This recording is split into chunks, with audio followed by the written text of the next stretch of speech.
속보, 한국도 크게 일냈다. 한국은 비밀 제조 기술을 사용하여 슈퍼제트 엔진 개발, KF-X 전투기 엔진 개발 스텔스기, KF-X 제트 엔진이 등장하다. 한국형 전투기 KF-X에 탑재될 미국 제너럴 일렉트릭 GE 엔진이 인도됐다. KF-X의 심장이라고 할 수 있는 핵심 장비인 엔진이 공급되면서 KF-X 개발 사업도 한층 탄력을 받을 것으로 보인다. 오일 업계에 따르면 GE 에비에이션은 최근 한국항공우주산업 KAI가 개발 중인 KF-X 항공기용 F414GE-400K 엔진을 인도했다. GE의 쌍발 엔진을 탑재한 KF-X의 비행 테스트는 2023년에 시작될 예정이며 개발 프로그램은 최종 2026년에 완료될 예정이다. GE는 시제기 등을 포함해 F414-GE-400 엔진 240개를 공급할 계획이다. GE 에비에이션 관계자는 GE의 F414 엔진은 1998년 서비스를 시작했으며 1750대 이상의 엔진이 배송돼 460만 시간 이상을 비행했다. 며 F414는 KF-X 외에도 보잉의 FA-182, F 슈퍼호넷과 전자전기 EA-18G 그롤러, 스웨덴 사부 전투기 그리펜 JAS-392, F, 인도 테자스 마크 2 등이 해당 엔진을 장착했다고 설명했다. GE의 KF-X 엔진 공급은 지난 2016년 경합을 통해 진행됐다. 앞서 GE는 지난 2016년 KF-X가 장착할 엔진으로 F414-GE-400 엔진을 제안했다. 당초 KF-X 엔진 공급 입찰에는 GE와 유럽 엔진 제조업체 유로제트가 참가해 치열한 경합을 벌였으나 GE 엔진이 대부분 항목에서 높은 점수를 받아 최종 선정됐다. 유로제트는 EJ200 엔진을 제안했다. GE 엔진이 노후 기종이나 신형 엔진을 탑재할 경우 신뢰도 확보 및 군 소요, 예산 증액 부담이 없어 이를 택한 것으로 알려졌다. GE F414-GE-400 엔진은 F터버너, 제연소 장치, 가동 시 최대 추력이 21,500파운드에 달하며 길이와 중량은 각각 3.92m, 1151kg이다. 한편 KAI와 국방연구과학소가 개발 중인 KF-X는 오는 2022년 시연비행을 목표로 개발 사업을 진행 중이다. 오는 2026년 개발 완료할 예정이다. 전투기에는 스마트 폭탄 체계 통합이 구체화되고 공대지 임무를 위해 탑재될 AESA 레이더에 특별히 자동 지형 추적 기능이 추가된다. 2. 한국형 전투기 KF-X 엔진 우선 협상 업체의 미지의 종합. 한국형 전투기 KF-X 엔진 우선 협상 대상 업체로 F414-GE-400 엔진을 제안한 미국의 제너럴 일렉트릭 GE이 선정됐다. 방위사업청은 26일 사업관리분과위원회를 열고 우선 협상 대상 업체로 GE 에비에이션사를 확정했다고 밝혔다. GE는 그동안 KF-X에 장착될 엔진을 놓고 EJ200을 제안한 유로제트와 경쟁을 펼쳐왔다. 한국형 전투기 KF-X 체계개발 주관업체인 한국항공우주산업 KAI은 국내 협력업체인 한화테크인과 함께 지난해 8월부터 합동협상팀을 구성, 11월부터 해외 엔진업체들과 협상을 진행해왔다.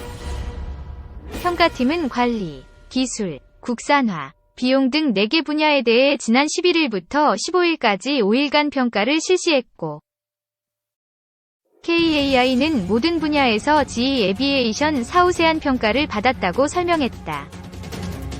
GE의 F414-GE-400 엔진의 경우 누적 생산량은 약 1,500만 대이며 누적 비행시간은 300만 시간이다.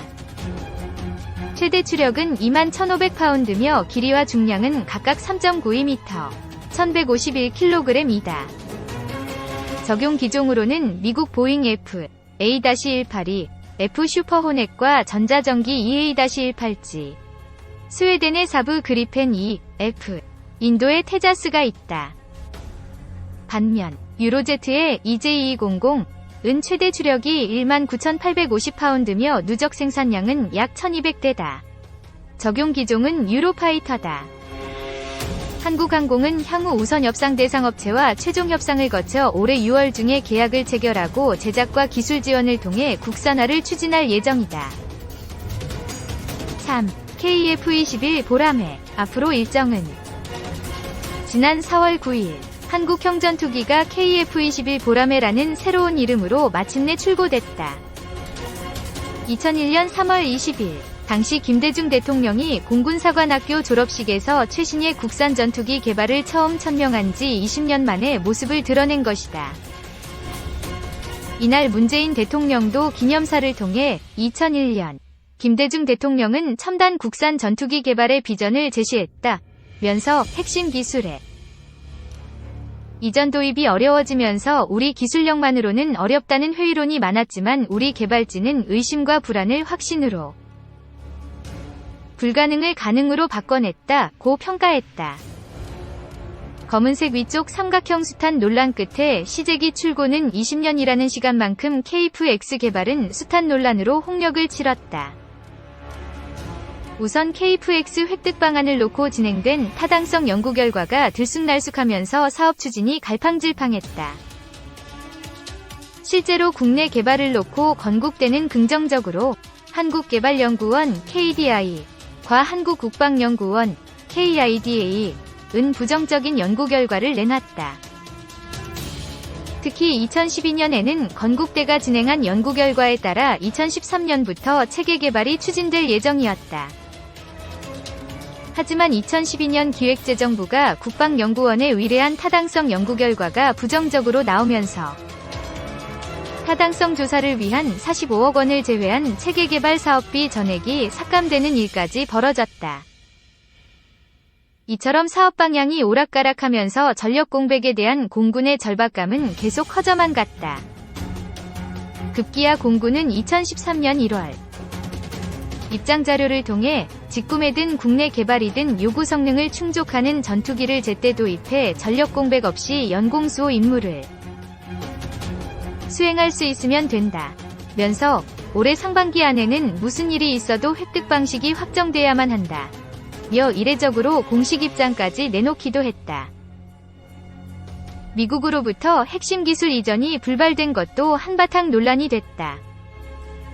당초 정부는 F-35A 40대를 약 7조 3,400억 원에 들여오기로 하면서 레이더, 비행제어, 항공전자, 무장 등 관련 기술 25건을 이전받기로 합의했다. 하지만 2015년 4월 미 정부는 국가안보 등을 이유로 25건 중 능동전자위상 배열 AESA 레이더, 적외선 탐색 추적 장비 IRST, 전자광학표 적추적 장비 EOTGP, 그리고 전자파방해 장비 RF 제머 등 4개 핵심 장비에 대한 체계 통합 기술 이전을 거부했다. 미 정부의 이러한 핵심 기술 이전 거부가 알려지면서 KF-X 사업에 대한 부정적 여론이 일파만파로 번졌다. 이에 대해 사업을 주관하는 방위사업청은 국내 기술 수준, 유사 장비 개발 경험 등을 활용해 4개 핵심 장비에 대한 개발과 체계 통합을 국내 개발로 우선 추진하고 필요할 때 해외 기술 협력을 통해 개발하겠다는 계획을 내놨다. 이후 방위사업청은 2017년 6월 AESA 레이더 개발 상황에 대한 1차 점검을 실시하고 지속적인 국내 개발 추진이 가능하다고 판단한 데 이어 2018년 4월에는 AESA 레이더를 국내에서 개발할 수 있는 것으로 최종 결론을 내렸다. 엔진수를 놓고도 논란이 있었다. 엔진수는 형상 결정의 중요한 요소 중 하나로 당시 단발 엔진형인 C501과 쌍발 엔진형인 C103을 놓고 의견이 팽팽했다. 특히 성능 측면에서 C103을 선호하는 입장과 경제성 측면에서 C501을 선호하는 입장이 뚜렷하게 엇갈렸다. 결국 엔진수에 대한 논란은 2014년 7월 18일 합동참모본부가 성능 및 확장성, 주변국 전투기 발전 추세 등을 종합적으로 고려해 쌍발로 결정했다고 발표하면서 일단락이 됐다. 이 결정에 따라 KF-X 기본 형상도 쌍발 엔진형인 C103으로 확정됐다. 이후 실제 탑재될 엔진은 GE 에비에이션의 F414-G-400 엔진과 유로제트의 EJ200이 경쟁한 결과 2016년 5월 F414-G-400 엔진이 최종 선정됐다. KF-X 사업은 그 외에도 여러 우여곡절 끝에 지난 2015년 12월 방위사업청과 KAI-가 체계 개발 사업 계약을 체결하면서 본격적인 체계 개발에 착수할 수 있었다. 이후 2018년 6월 체계 기본 설계 검토 PDR, 2019년 9월 체계 상세 설계 검토 CDR, 그리고 2020년 9월 CJ 1호기에 대한 최종 조립에 착수해 지난 4월 9일 출고식을 가졌다. 시제기 출고는 새로운 출발선은 이처럼 여러 난관을 거쳐 출고된 시제기는 사실 결과라기보다 새로운 출발선에 더 가깝다. 설계된 대로 성능이 나오는지, 군이 운용하기에 적합한지 등을 각종 시험을 통해 꼼꼼히 확인하고 부족한 부분이 발견되면 보완해 나가는 고된 과정이 남아있기 때문이다. 현장 엔지니어들도 출고까지도 힘든 과정이지만 시연평가가 더욱 어려운 과정이라고 입을 모으는 이유다. 예컨대 F-350A 위경우도 첫 시제기가 2006년 2월에 출고됐지만 2016년 8월 에야 소요군인 미 공군에 인도돼 기본적인 전투를 수행할 수 있는 기본 운용 능력 IOC을 확보했다. 시연평가 과정에서 예상하지 못한 문제들이 드러나면서 이를 보완하는 데 시간이 걸린 탓이다. 한마디로 첫 출고에서 실전에 배치되기까지 10년이 걸린 셈이다. 현재 유럽에서 주력 전투기로 운용되고 있는 유로파이터 타이푼도 1994년 3월에 시제기가 첫 비행을 실시했지만 2003년 8월부터 운용되기 시작해 첫 비행에서 첫 운용까지 10년에 가까운 시간이 걸렸다. 이는 출고된 시제기가 실전에서 운용할 수 있는 전투기로 다듬어지기까지 얼마나 많은 어려움이 있는지 보여주는 흔한 사례다. 시제기 출고를 두고 새로운 출발선이라고 하는 것도 이러한 이유에서다. 그러나 국산 항공기 개발 과정을 보면 시제기 출고를 완성으로 인식하는 경향이 있다. 그래서인지 출고 후 시연평가 과정에서 조금의 문제라도 발견되면 냉혹한 비판이 뒤따른다. 완성된 항공기에서 문제가 발견된 것이니 잘못으로 인식하는 것이다. 특히 항공기 개발 과정에서 흔한 문제 발견을 잘못으로 몰아붙이는 날선 비판은 개발에 참여 중인 엔지니어들에게 냉혹한 비수가 되곤 한다. 이는 현장 엔지니어들이 가장 힘들어하는 부분 중 하나다.